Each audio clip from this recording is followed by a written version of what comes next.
So I suffered the abuse until I was 13 years old. It went from, physical abuse that ranged from, being slapped across the face, popped in the mouth, to being held up by your throat up a wall, until you blacked out. And, not only did I have to suffer these things, but my brother Jonathan did as well. And sadly, he's not able to sit with me today physically. He is here with me spiritually. He passed away when I was 11 and he was 13 due to the abuse and the neglect.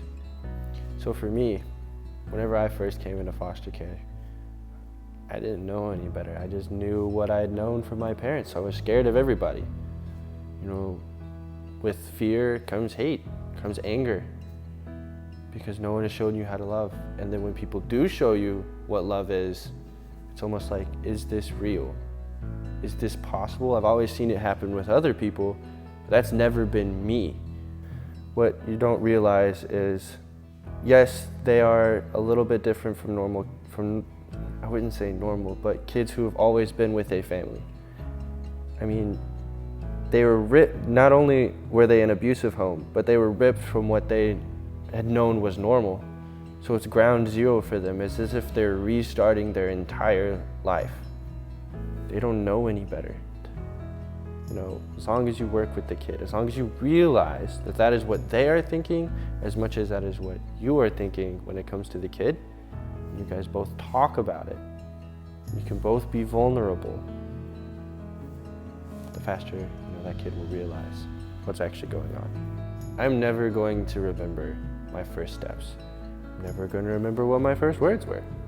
I'm not good. There's a lot of things as a baby that I don't remember. I don't remember any of them. But I will always remember the first moment I realized, this is what family love is. This is what it's like to be loved by a family. This is what it's like to be part of a family.